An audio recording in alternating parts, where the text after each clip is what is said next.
اعوذ باللہ من الشیطان الرجیم بسم اللہ الرحمن الرحیم۔ آج کی ہماری گفتگو کا محور پارہ نمبر 12 ہے، جس کا آغاز ان لفظوں سے ہوتا ہے: وما من دابۃ فی الارض الا علی اللہ رزقها۔ زمین پر چلنے پھرنے والی جتنی مخلوقات ہیں، سب کے رزق کی ذمہ داری اللہ سبحانہ و تعالی نے خود لی ہے، اور اس پارے کا اختتام ان لفظوں سے ہوا ہے: وَأَنَّ اللَّهَ لَا يَهْدِي كَيْدَ الْخَائِنِينَ۔ بے شک اللہ تعالی ہدایت نہیں دیتا دھوکے بازوں کو۔ دھوکے بازوں کا مکر ہمیشہ رائے گاں ہی جاتا ہے۔ پارے کے آغاز میں اللہ کے رزاق ہونے کا تذکرہ ہے، اور پارے کے اختتام میں انسان کے مکر و فریب کا تذکرہ ہے۔ ہمارے لیے پیغام رکھتا ہے، رزاق تو اللہ کی ذات ہے، وہ زمین و آسمان میں جتنی مخلوقات ہیں سب کو وہ رزق پہنچاتا ہے، چاہے وہ زمین کی گہرائیوں میں ہو، چاہے وہ پہاڑوں کے نیچے ہو۔ اللہ سبحانہ و تعالی سب کا رازق ہے، اور مکر و فریب سے کچھ نہیں ملنے والا۔ اگر ملے گا تو امانت دیانتداری کی پاسداری سے ملے گا۔ مکر و فریب پہ کھڑی عمارت ہمیشہ گر جاتی ہے، اور رہتی دنیا تک وہ عبرت بنا دی جاتی ہے۔ آئیں اس پارے کی روشنی میں دیکھتے ہیں کہ اللہ سبحانہ و تعالی نے کتنی قوموں کا تذکرہ کیا ہے، اور اس قوم کا نبیوں کو انکار کرنا اور قوموں کا جھٹلا دینا، ان کا عبرتناک انجام کیا ہوا۔ اس بارے میں دو صورتیں ہیں، سورۃ ہود اور سورۃ یوسف کا کچھ حصہ۔ سورۃ ہود کا نام اللہ کے نبی سیدنا ہود علیہ السلام کے نام پر رکھا گیا۔ یہ مکی صورت ہے۔ یہ رسول اللہ صلی اللہ علیہ وسلم کے مکہ کے قیام کے آخری دور میں نازل ہوئی۔ پچھلی صورت اللہ کے نبی سیدنا یونس علیہ السلام کے نام پر تھی۔ سابقہ صورت میں ان لوگوں کا تذکرہ تھا جو وحی اور قرآن میں شک کر رہے تھے، اور سورۃ ہود میں عقیدہ آخرت کی وضاحت اور ان لوگوں کا تذکرہ ہے جو آخرت کے برپا ہونے میں شک کرتے ہیں۔ انہیں دلائل سے سمجھایا بھی گیا، اور انہیں توبہ استغفار کرنے کی دعوت بھی دی گئی، اور اعراض کرنے کی صورت میں عذاب کی وعید بھی سنائی گئی، جیسا کہ اللہ سبحانہ و تعالی فرماتے ہیں: اللہ تعبدوا الا اللہ اننی لکم منہ نذیر و بشیر وان استغفروا ربکم ثم توبوا الیہ یمتعکم متاعا حسنا الی اجل مسمی۔ اللہ سبحانہ و تعالی فرماتے ہیں: اے میرے نبی، اعلان کر دیجئے کہ اللہ کے سوا کسی کی عبادت نہ کرو، بے شک میں تمہارے لیے اس کی طرف سے ڈرانے والا اور خوشخبری دینے والا ہوں۔ اپنے رب سے بخشش طلب کرو، پھر اس کی طرف لوٹ آؤ تو وہ تمہیں ایک معین مدت تک اچھا ساز و سامان دے گا، اور ہر زیادہ عمل والے کو اس کا زیادہ ثواب دے گا۔ اگر تم پھر گئے تو یقیناً ایک دن تمہارے لیے دردناک عذاب ہوگا۔ اس صورت میں اللہ تعالیٰ کے قانون ہلاکت اور قانون استبدال کی وضاحت ہے کہ اللہ تعالیٰ کس وقت اور کون سے گناہوں یا کن وجوہات کی بنا پر کسی قوم کو ہلاک کرتا ہے، اور کن لوگوں کو ہلاکت اور عذاب سے محفوظ رکھتا ہے۔ سیدنا ابو بکر صدیق رضی اللہ تعالیٰ عنہ فرماتے ہیں: رسول اللہ صلی اللہ علیہ وسلم سے پوچھا گیا، کیا وجہ ہے کہ آپ دن بدن کمزور اور بڑی تیزی کے ساتھ بوڑھے ہوتے جا رہے ہیں؟ آپ صلی اللہ علیہ وسلم نے فرمایا کہ مجھے کچھ صورتوں نے بوڑھا کر دیا ہے: سورۃ ہود، سورہ واقعہ، سورۃ مرسلات، سورۃ النبا اور سورۃ تکویر۔ یہ ایسی صورتیں ہیں جس میں آخرت کا تذکرہ ہے، اور اسی طرح قیامت کے دن کی ہولناکیاں ہیں۔ اس لیے رسول اللہ صلی اللہ علیہ وسلم جب اس کو پڑھتے تو بہت زیادہ رویا کرتے تھے، اور آپ صلی اللہ علیہ وسلم کی کیفیت بدل جاتی تھی۔ آئیں دیکھتے ہیں اس صورتوں میں اللہ سبحانہ و تعالی نے کیا بیان کیا ہے۔ مشرکین عرب آخرت کو دوبارہ زندہ ہونے کو جادو قرار دیتے تھے۔ اللہ تعالی نے ان کا یہ ٹھکرا دینا، یہ انکار کرنا، قرآن کو ٹھکرا دینا وہ بیان کیا ہے۔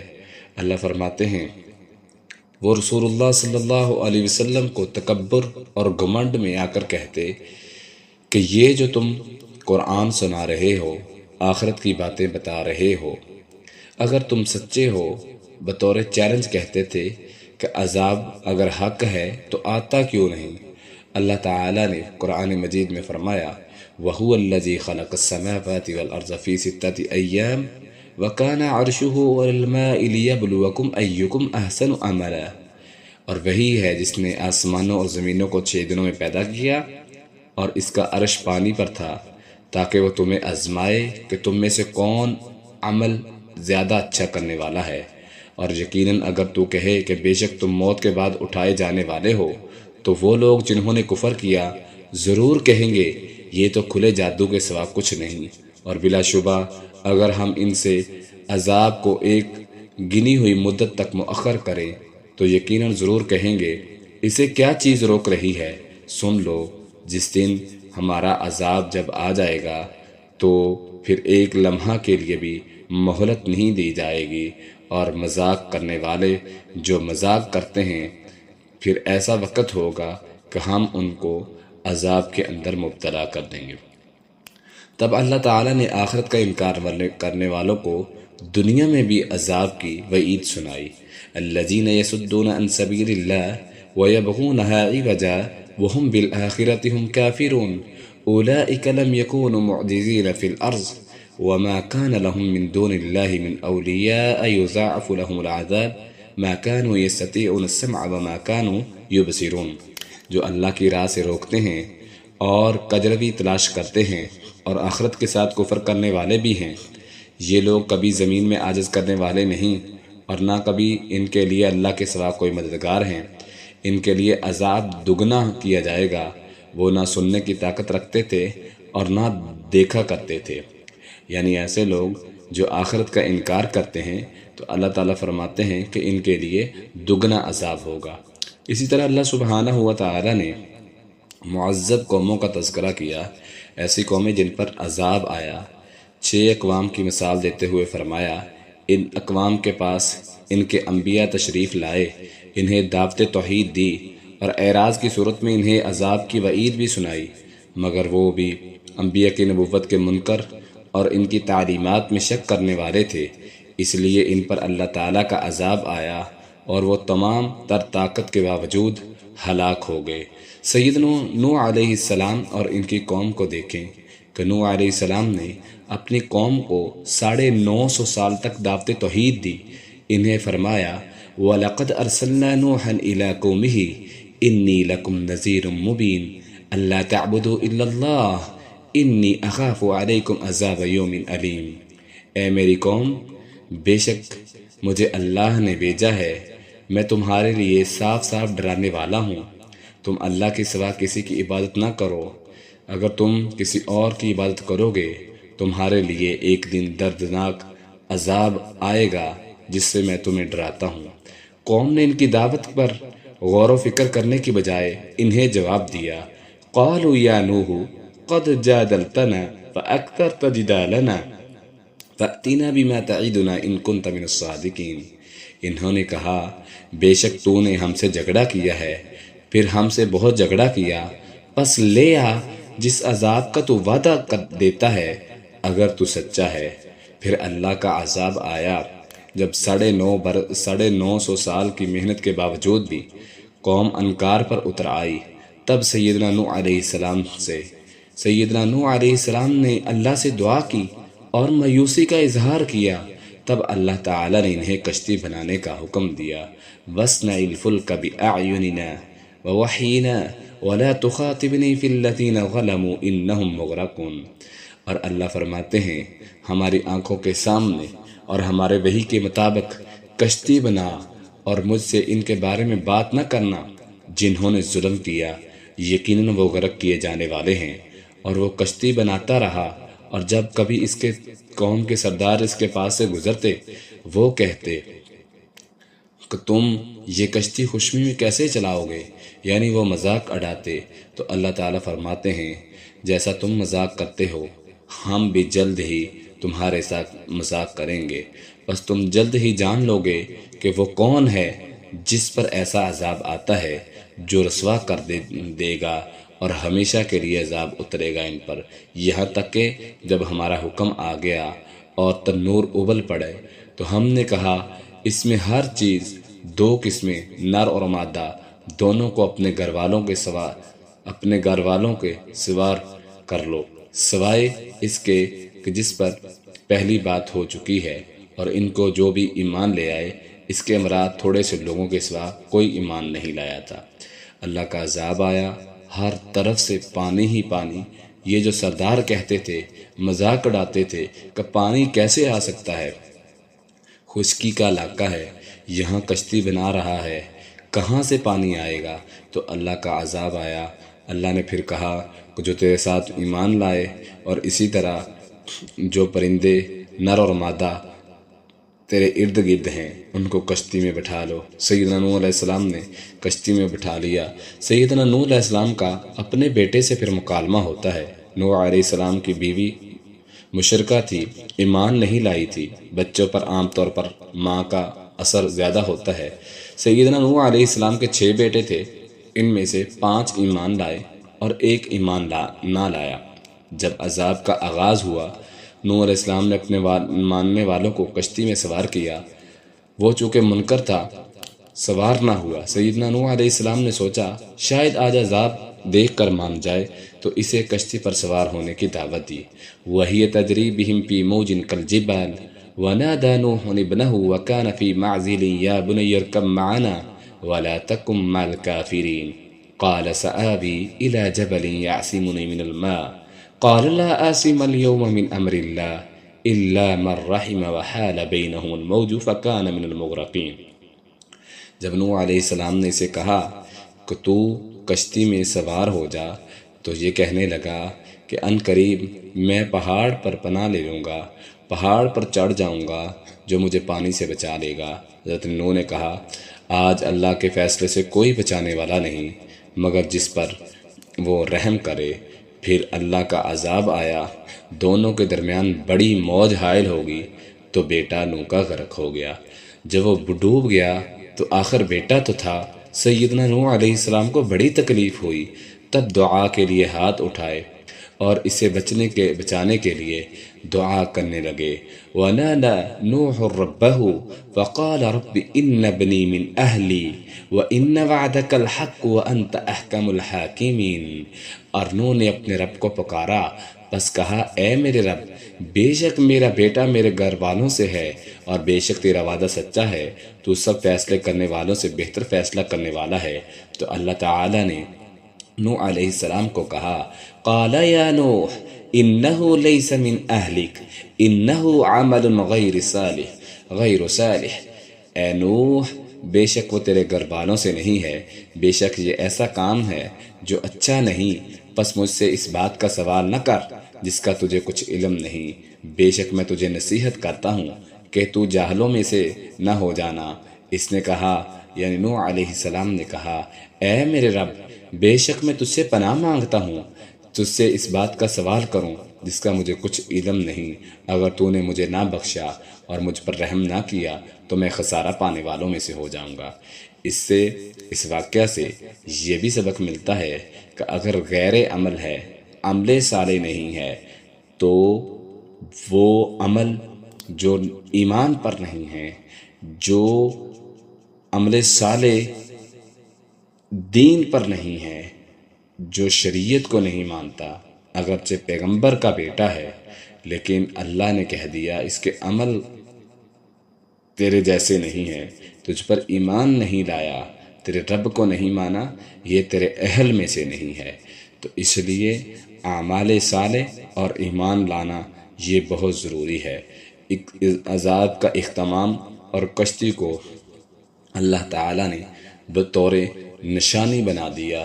وقیل یا ارض ابلعی ماءک، جب نافرمان تباہ ہو گئے تب اللہ تعالیٰ نے آسمان کو تھم جانے اور زمین کو پانی پی لینے کا حکم دیا اور کہا اے زمین تو اپنی پانی کو نگل لے اور آسمان تو تھم جا پانی نیچے اتار دیا گیا اور کام تمام کر دیا گیا، اور ان لوگوں کا انجام بری طرح اللہ تعالیٰ نے واضح کر دیا۔ قرآن مجید نے 2 چیزوں کے بطور نشانی محفوظ ہونے کا اعلان کیا، ایک فرعون کی نشہ، فرعون کی لاش، اور دوسری نوح علیہ السلام کی کشتی۔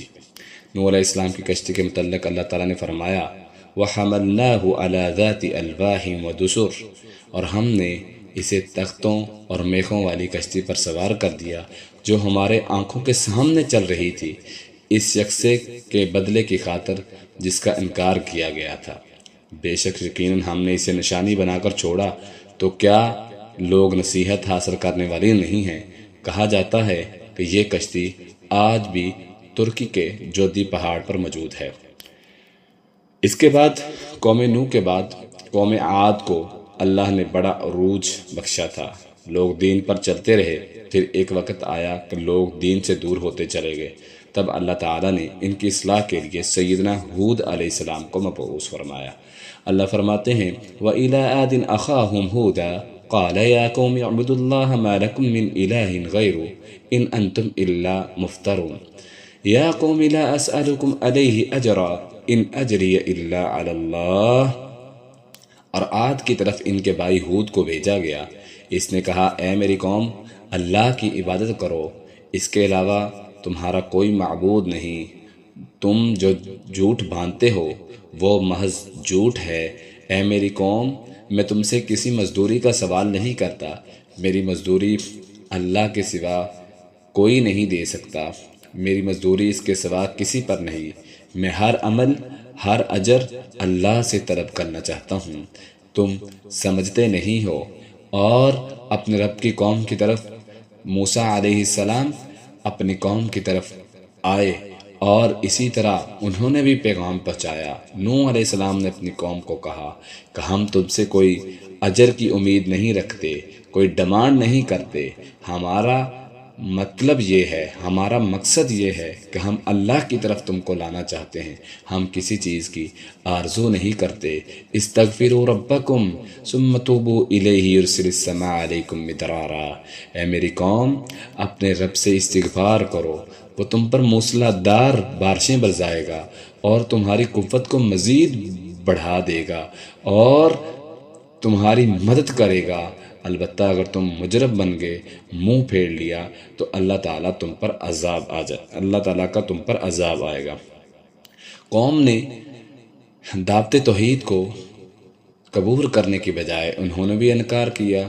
اللہ تعالیٰ فرماتے ہیں قالوا یا ہود ما جئتنا ببینۃ وما نحن بتارکی آلہتنا، انہوں نے کہا اے ہود تو ہمارے پاس کوئی واضح دلیل لے کر نہیں آیا اور ہم اپنے معبودوں کو تیرے کہنے سے ہرگز چھوڑنے والے نہیں، اور نہ کسی طرح تجھ پر ایمان لانے والے ہیں، ہم اس کے سوا کچھ نہیں کہتے، ہماروں معبودوں میں سے کسی نے تجھے کوئی آفت پہنچا دی، اس نے کہا میں تو اللہ کو گواہ بناتا ہوں، تم بھی گواہ بناؤ، بے شک میں اس سے بری ہوں جو تم شریک بناتے ہو۔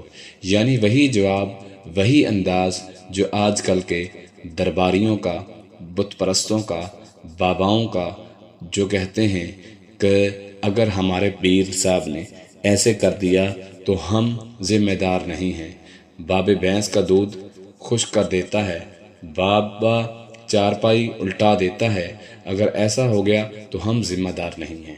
اسی طرح یہ قومیں بھی کہا کرتے تھے۔ تمام تر کوشش کے باوجود قوم نے دعوت کو تسلیم نہ کیا، تب اللہ تعالیٰ نے ان پر عذاب کو بھیجا۔ وَلَمَّا جَاءَ أَمْرُنَا نَجَّيْنَا هُودًا وَالَّذِينَ آمَنُوا مَعَهُ بِرَحْمَةٍ مِنَّا وَنَجَّيْنَاهُمْ مِنْ عَذَابٍ غَلِيظٍ، اور جب ہمارا حکم آیا تو ہم نے ہود کو، ان لوگوں کو جو اس کے ہمراہ ایمان لائے تھے، اپنی طرف سے عظیم رحمت کے ساتھ نجات دی، اور دوسروں کے لیے ہم نے سخت دردناک عذاب ڈال دیا ان کے اوپر۔ اللہ تعالیٰ نے عذاب کی تفسیر بیان کرتے ہوئے فرمایا وَأَمَّا عَادٌ فَأُهْلِكُوا بِرِيحٍ صَرْصَرٍ آتِيَةٍ، اور جو عادی تھے، عاد علیہ السلام، جو عاد قوم ہود علیہ السلام کی قوم تھی، وہ سخت ٹھنڈی تیز آندھیوں کے ساتھ اللہ کہتے ہیں ہلاک کر دیے گئے۔ ان پر یہ عذاب 7 راتیں اور 8 دن مسلسل چلتا رہا۔ یہ اس طرح زمین پہ گرے ہوئے تھے جیسے کھجوریں کے تنے گرے ہوتے ہیں۔ اللہ تعالیٰ کا عذاب ان پر آیا۔ یہ جو اپنے آپ کو بڑی سپر پاور کہنے والے تھے، بڑے طاقتور سمجھتے تھے، جب نبیوں کا انکار کیا، دعوت توحید کا انکار کیا، تو اللہ نے ان کو عذاب میں مبتلا کر دیا۔ اسی طرح آگے قوم سیدنا صالح علیہ السلام کی قوم کا تذکرہ آتا ہے کہ قوم عاد کے بعد قوم سمود کو عروج بخشا۔ یہ بھی کوئی 500 سال کے بعد آہستہ آہستہ راہ راستے بھٹک گئے تھے۔ تب اللہ تعالیٰ نے ان کی اصلاح کے لیے سیدنا صالح علیہ السلام کو بھیجا۔ انہوں نے توحید کی دعوت دی اور اپنے گناہوں کی معافی مانگنے کی ترغیب دلائی، مگر قوم نے دعوت کو تسلیم کرنے سے صاف انکار کر دیا اور کہنے لگے قالوا یا صالح قد كنت فينا مرجوا قبل هذا اتنهانا ان نعبد ما يعبد آباؤنا واننا لفی شک مما تدعونا الیہ مریب۔ انہوں نے کہا اے صالح، یقیناً تو ہم میں وہ تھا جس پر اس سے پہلے امیدیں رکھی گئی تھی، کیا تو ہمیں منع کرتا ہے ہم ان کی عبادت کریں جن کی عبادت ہمارے باپ دادا کرتے تھے، اور بے شک ہم اس بات کے بارے میں جس کی طرف تو ہمیں دعوت دیتا ہے یقیناً شک کرنے والے ہیں۔ پھر انہوں نے سیدنا صالح علیہ السلام سے مطالبہ کیا کہ سامنے کے پہاڑ سے کوئی اونٹنی نکلے، ہمارے سامنے بچہ جنم دے، تب ہم آپ کو نبی مانیں گے۔ سیدنا صالح علیہ السلام نے اللہ سے دعا کی۔ اللہ تعالیٰ فرماتے ہیں وَيَا قَوْمِ هَٰذِهِ نَاقَةُ اللَّهِ لَكُمْ آیَةٌ فَذَرُوهَا تَأْکُلْ فِی أَرْضِ اللَّهِ وَلَا تَمَسُّوهَا بِسُوءٍ فَیَأْخُذَکُمْ عَذَابٌ قَریب۔ جب صالح علیہ السلام نے اللہ سے دعا کی، پھر اونٹنی پیدا ہوگی اور کہتے ہیں اے میری قوم، یہ اللہ کی اونٹنی ہے، تمہارے لیے عظیم نشانی ہے، بس اسے چھوڑ دو کہ اللہ کی زمین میں کھاتی پھرے، اسے کوئی تکلیف نہ پہنچاؤ ورنہ تمہیں عذاب آ جائے گا۔ اس کے باوجود قوم نے ایمان لانے کے بجائے اونٹنی کی ٹانگیں کاٹ دی۔ تب انہیں 3 دن کے اندر اندر عذاب میں مبتلا کر دیا گیا۔ اللہ تعالیٰ فرماتے ہیں فَعَقَرُوهَا فَقَالَ تَمَتَّعُوا فِي دَارِكُمْ 3 أَيَّامٍ ذَلِكَ وَعْدٌ غَيْرُ مَكْذُوبٍ۔ تو انہوں نے اس کی ٹانگیں کاٹ دی تو اس نے کہا اپنے گھروں میں 3 دن خوب فائدہ اٹھا لو، یہ وعدہ ہے جس میں کوئی جھوٹ نہیں بھولا گیا۔ پھر جب ہمارے رب کا حکم آ گیا تو ہم نے صالح علیہ السلام اور ان کے ماننے والوں کو اپنی رحمت کے ساتھ اللہ کہتے بچا لیا، اور یہ جو قوم تھی جن لوگوں نے ظلم کیا تھا انہیں چیخ نے پکڑ لیا، یعنی ان پر چیخ کا عذاب آیا، تو انہوں نے اپنے گھروں میں اس حال میں صبح کی کہ گرے پڑے تھے جیسے وہ ان میں رہے ہی نہیں ہوں۔ سن لو، بے شک سمود اپنے رب سے انہوں نے کفر کیا اور رب کی نشانی کو جھٹلا دیا۔ تو جو لوگ رب کی نشانیوں کو جھٹلاتے ہیں اور اللہ کے معجزوں کو تسلیم نہیں کرتے، اللہ کی نشانیوں کو تسلیم نہیں کرتے، اللہ کے رسولوں کا انکار کرتے ہیں، تو ایسی قوموں پر پھر اللہ کا عذاب آ جاتا ہے۔ اسی طرح سیدنا لوط علیہ السلام کی قوم کا تذکرہ ہے جن میں بہت ساری اخلاقی برائیاں پھیل چکی تھی۔ ان میں سے ایک مردوں سے جنسی خواہش پوری کرنا بھی تھا۔ اللہ تعالیٰ نے ان کی اصلاح کے لیے سیدنا ابراہیم علیہ السلام کے بھتیجے لوط علیہ السلام کو مبعوث فرمایا۔ اگر وہ اپنی حرکتوں سے یہ قوم لوط باز نہ آئے تب اللہ تعالیٰ نے ان پر عذاب نازل کرنے کا فیصلہ فرمایا۔ سیدنا لوط علیہ السلام کے پاس انسانی شکل میں فرشتے آئے، وہ بھی انہیں پہچان نہ سکے۔ لوگ اپنی عادت کی وجہ سے ان کی طرف لپکے۔ سیدنا لوط علیہ السلام نے بہت محنت سماجت کی کہ اپنی لڑکیاں، حتیٰ کہ یہاں تک کہ کہہ دیا کہ اپنی لڑکیاں پیش کر دیں، ان سے اپنی ضرورت پوری کر لو، مگر میرے مہمانوں کے سامنے مجھے رسوا نہ کرو۔ یعنی جو لڑکیاں ہیں ان سے تم اپنی خواہش پوری کر لو، یہ میرے مہمان ہیں، ان کے سامنے مجھے رسوا نہ کرو۔ مگر یہ قوم دوڑتے ہوئے آئے اور کہتے ہیں اے لوط، تو جانتا ہے کہ ہم کیا چاہتے ہیں۔ انہوں نے لوط علیہ السلام کا مذاق اڑایا۔ سیدنا لوط علیہ السلام کی پریشانی دیکھ کر فرشتوں نے کہا جو یہ مہمان آئے تھے انسانی شکل میں، قالوا یا لوط انا رسول ربک لن یصلوا الیک فاسر باہلک بقطع من اللیل، انہوں نے کہا اے لوط بے شک ہم تیرے رب کی طرف سے بھیجے ہوئے ہیں، یہ ہرگز تجھے تک نہیں پہنچ پائیں گے، سو اپنے گھر والوں کو رات کے کسی حصے میں لے کر چل نکل، اور تم میں سے کوئی پیچھے مڑ کر نہ دیکھے مگر تیری بیوی، بے شک حقیقت یہ ہے کہ اس پر وہی مصیبت آنے والی ہے جو ان پر آئے گی، بے شک ان کے وعدے کا وقت صبح ہے، کیا صبح واقعی قریب نہیں؟ پھر ہمارا حکم آیا تو ہم نے اس کے اوپر والے حصے کو اس کا نیچا کر دیا، یعنی اللہ سبحانہ ہوا تعالیٰ کا جب عذاب آتا ہے تو جو لوگ انکار کرتے ہیں، لوط علیہ السلام کی بیوی نے بھی انکار کیا تھا اور علاقے والوں کو جا کر خبر دی تھی کہ 2 مہمان آئے ہیں، جس پر قوم والے سارے ان کی طرف لپک گئے، تو اللہ تعالیٰ نے کہا کہ تیری بیوی بھی انہی کے ساتھ شامل ہے، تو اللہ کا حکم آیا، اللہ نے ان کو الٹا کر کے زمین کو الٹا کر دیا اور ان کو نیچے کر کے گرا دیا، یعنی یہ ان پر عذاب آیا کہ آسمان کی طرف بستی اٹھائی گئی اور پھر الٹی کر کے زمین میں گرا دی گئی۔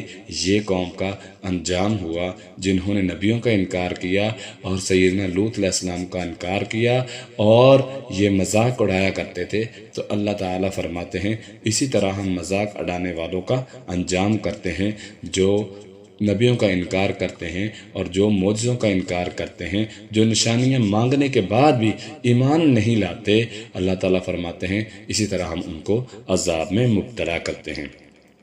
اسی طرح سیدنا شعیب علیہ السلام کی قوم کا تذکرہ کیا گیا ہے۔ یہ قوم بڑی ہی مالدار اور تجارت کرنے والے تھے، تجارت ان کا پیشہ تھا۔ ان میں شرک کے ساتھ ساتھ اخلاقی اور کاروباریاں بیماری پیدا ہو گئی تھی، کاروباری بیماریاں بہت بڑھ گئی تھی۔ اللہ تعالیٰ نے ان کی اصلاح کے لیے سیدنا شعیب علیہ السلام کو مبعوث فرمایا۔ اللہ فرماتے ہیں وَإِلَى مَدْيَنَ أَخَاهُمْ شُعَيْبًا قَالَ يَا قَوْمِ اعْبُدُوا اللَّهَ مَا لَكُم مِّنْ إِلَٰهٍ غَيْرُهُ وَلَا تَنقُصُوا الْمِكْيَالَ وَالْمِيزَانَ إِنِّي أَرَاكُمْ بِخَيْرٍ وَإِنِّي أَخَافُ عَلَيْكُمْ عَذَابَ يَوْمٍ مُحِيطٍ۔ اور مدین کی طرف ان کے بھائی شعیب کو بھیجا، اس نے کہا اے میری قوم، اللہ کی عبادت کرو، اس کے سوا تمہارا اور کوئی معبود نہیں، ناپ تول میں کمی نہ کرو، بے شک میں تمہیں اچھی حالت میں دیکھتا ہوں اور بے شک میں تم پر ایک گیر لینے والے دن کے عذاب سے ڈرتا ہوں۔ اے میری قوم، ناپ اور تول میں انصاف کے ساتھ پورا کرو اور لوگوں کو ان کی چیزیں کم نہ دو اور زمین میں فساد کرنے والے نہ بن جاؤ، اللہ رب العزت فساد کرنے والوں کو پسند نہیں کرتا۔ اگر تم مومن ہو اور میں ہرگز تم پر نگہبان نہیں، لیکن میں اللہ کے عذاب سے تمہیں ڈراتا ہوں۔ قوم نے اصلاح کرنے کے بجائے جواب کیا دیا، قالوا یا شعیب اصلاتک تأمرک ان نترک ما یعبد آباؤنا او ان نفعل فی اموالنا ما نشاء انک لانت الحلیم الرشید۔ انہوں نے کہا اے شعیب، کیا تیری نماز تجھے حکم دیتی ہے ہم انہیں چھوڑ دیں جن کی عبادت ہمارے باپ دادا کرتے آئے ہیں؟ یعنی آج کے دور کے لوگ بھی مشرک یہی کہتے ہیں کہ ہم آپ کی بات کیوں مانیں، ہمارے بڑے ایسا کرتے آئے ہیں۔ اللہ تعالیٰ فرماتے ہیں پھر جب انہوں نے انکار کیا تو اللہ نے انہیں تباہ کرنے کا فیصلہ کر لیا۔ وَلَمَّا جَاءَ أَمْرُنَا نَجَّيْنَا شُعَيْبًا وَالَّذِينَ آمَنُوا مَعَهُ بِرَحْمَةٍ مِنَّا وَأَخَذَتِ الَّذِينَ ظَلَمُوا الصَّيْحَةُ فَأَصْبَحُوا فِي دِيَارِهِمْ جَاثِمِينَ۔ اللہ فرماتے ہیں ہمارا حکم آیا، ہم نے شعیب کو اور ان لوگوں کو جس کے ہمراہ ایمان لائے تھے اپنی خاص رحمت سے بچا لیا، اور جن لوگوں نے ظلم کیا اپنے اوپر، نبیوں کا انکار کیا، شریعت کو نہیں مانا، اللہ تعالیٰ فرماتے ہیں ان پر چیخ کا عذاب آیا اور یہ لوگ اپنے گھروں میں اس حال میں پڑے ہوئے تھے، صبح گرے پڑے تھے کہ صفحہ ہستی سے ان کا نام و نشان مٹ گیا۔ اسی طرح سیدنا موسیٰ اور فرعون کا تذکرہ بھی اس بارے میں آتا ہے کہ اللہ تعالیٰ نے سیدنا موسیٰ علیہ السلام کی دعوت اور انکار کی وجہ سے فرعونیوں کی تباہی کا تذکرہ کیا۔ اس کے بعد فرمایا ذالک من انباء القرآن نقصہ علیک منہم، اللہ تعالیٰ فرماتے ہیں یہ ان بستیوں کی چند خبریں ہیں جو ہم تجھے بیان کرتے ہیں۔ نبی کریم صلی اللہ علیہ وسلم کو کہا جا رہا ہے یہ خبریں ہم تجھے بیان کرتے ہیں تاکہ تو اپنی قوم کو ڈرائے اور اللہ کے عذاب سے بچا لے۔ کس طرح ان لوگوں نے انکار کیا، تو اللہ تعالیٰ نے یہ واقعہ بیان کرنے کے مقصد، یہ خبریں دینے کا مقصد ہی یہ تھا کہ نبی اپنے امت کو ان چیزوں سے بچانا ہے، ڈرانا ہے، اللہ کے عذاب سے ڈرانا ہے، تاکہ لوگ وہ کام نہ کریں جس سے اللہ تعالیٰ ناراض ہوتے ہیں اور اللہ کے عذاب کو دعوت دینے والے کاموں سے بچ جائیں۔ اسی طرح ان واقعات کو بیان کرنے کا مقصد سابقہ انبیاء کی دعوت اور محنت اور ان کی اقوام کے جوابات، پھر ان کی تباہی کے واقعات بیان کرنے کا مقصد ایک طرف لوگوں کو تنبیہ کرنا ہے، دوسری طرف رسول اللہ صلی اللہ علیہ وسلم کو حوصلہ اور تسلی دینا ہے کہ اے میرے نبی وَقُلًا نَقُصُّ عَلَيْكَ مِنْ أَنْبَاءِ الرُّسُلِ، ہم رسولوں کی خبروں میں سے ہر وہ چیز تجھ سے بیان کرتے ہیں جس کے ساتھ ہم تیرے دل کو ثابت رکھتے ہیں، اور تیرے پاس ان میں حق اور مومنوں کے لیے نصیحت ہے اور یاد دہانی ہے۔ یعنی نبی کریم صلی اللہ علیہ وسلم کو حوصلہ دیا جا رہا ہے کہ اگر لوگ تجھے انکار کر رہے ہیں، تجھے نہیں تسلیم کرتے، تو پریشان نہیں ہونا۔ پہلے انبیاء کے ساتھ بھی ایسا ہوا ہے، پہلے انبیاء کو بھی لوگ نہیں مانتے تھے، ان کا بھی انکار کرتے تھے، تو جب انہوں نے انکار کیا تو اللہ تعالیٰ نے ان پر عذاب بھیج کر ان کا صفحہ ہستی سے نام و نشان ختم کر دیا۔ آپ نے پریشان نہیں ہونا، پہلے نبیوں کو بھی اسی طرح جھٹلایا گیا ہے۔ اسی طرح سورۃ یوسف اس پارے کے آخر میں آتی ہے۔ سیدنا یوسف علیہ السلام کا تذکرہ۔ سورۃ یوسف غالباً مکہ میں رسول اللہ صلی اللہ علیہ وسلم کی نبوی زندگی کے 12ویں سال سورۃ ہود سے پہلے نازل ہوئی۔ اس واقعہ یوسف کے ذریعے مستقبل کا نقشہ کھینچا گیا کہ اہل مکہ محمد صلی اللہ علیہ وسلم کا انکار بلکہ انہیں قتل کرنے کے منصوبے صرف اس لیے بنا رہے ہیں کہ اللہ تعالیٰ نے محمد صلی اللہ علیہ وسلم کو عزت سے سرفراز کیا ہے، جیسا کہ سیدنا یوسف علیہ السلام کے بھائی ان کی عزت اور مقام کو دیکھ کر جل گئے تھے، حسد کرنے لگے تھے۔ تو پھر یاد رکھو جس طرح اللہ تعالیٰ نے یوسف کو عزت سے نوازا تھا، بالآخر وہ وقت آنے والا ہے جب محمد صلی اللہ علیہ وسلم یوسف علیہ السلام کی طرح صاحب اقتدار ہوں گے اور تم ان کے رحم و کرم پر ہوں گے۔ سیدنا یوسف علیہ السلام کا واقعہ واحد قصہ ہے، واحد واقعہ ہے جسے قرآن مجید نے تفصیل اور ترتیب سے بیان کیا ہے اور اسے احسن القصص کہا ہے۔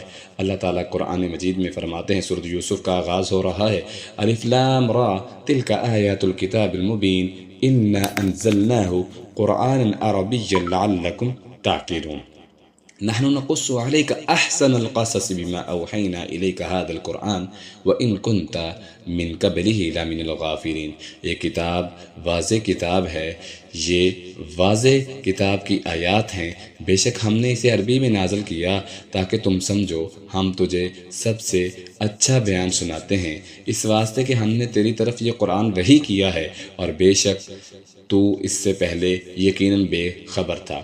سیدنا یوسف علیہ السلام کے خواب کا تذکرہ کہ سیدنا یوسف علیہ السلام نے بچپن میں ایک خواب دیکھا، 11 ستارے اور سورج چاند مجھے سجدہ کر رہے ہیں۔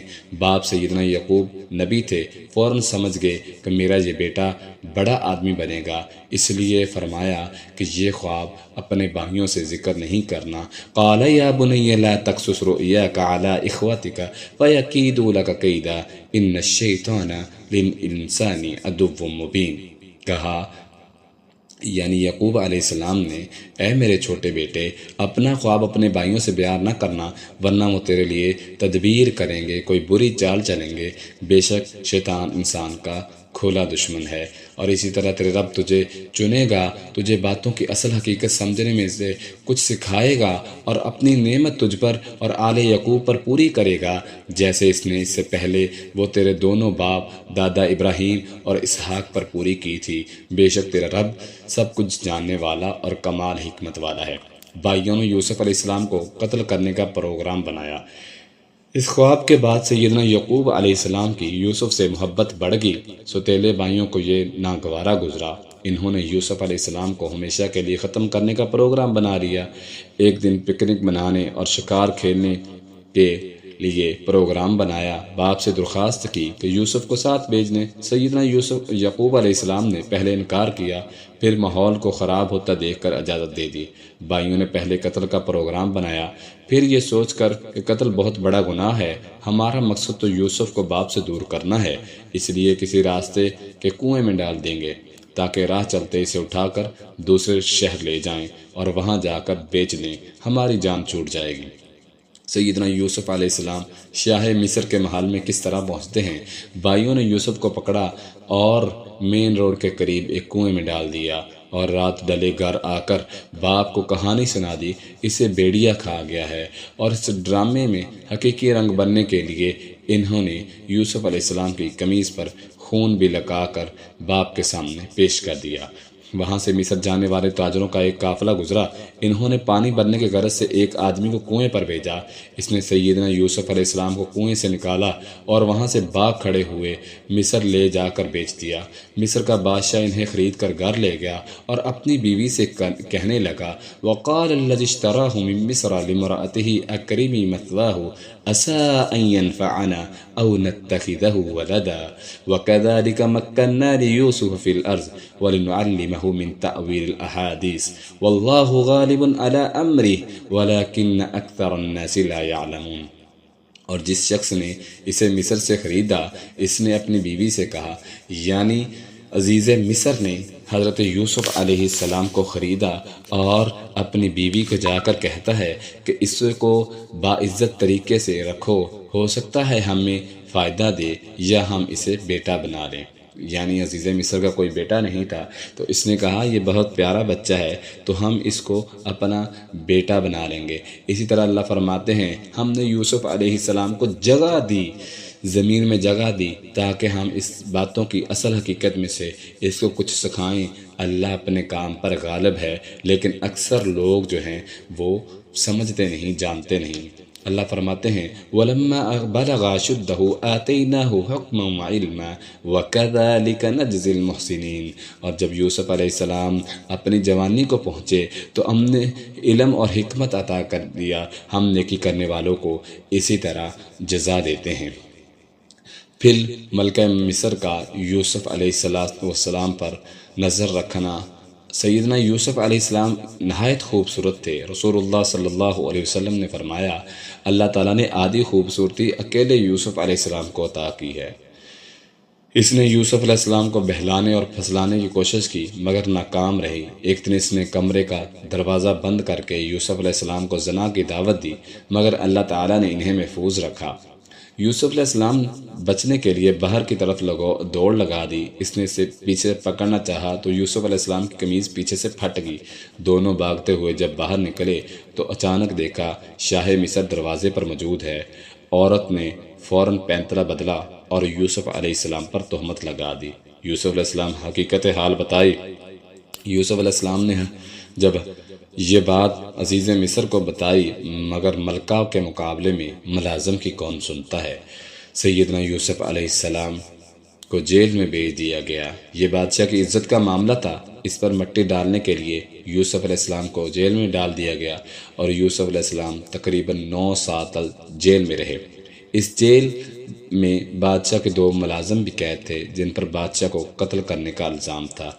انہیں خواب آئی، انہوں نے یوسف علیہ السلام سے اس کی تعبیر کی تو یوسف علیہ السلام نے انہیں دعوت بھی دی اور ان کے خواب کی تعبیر بھی بتائی۔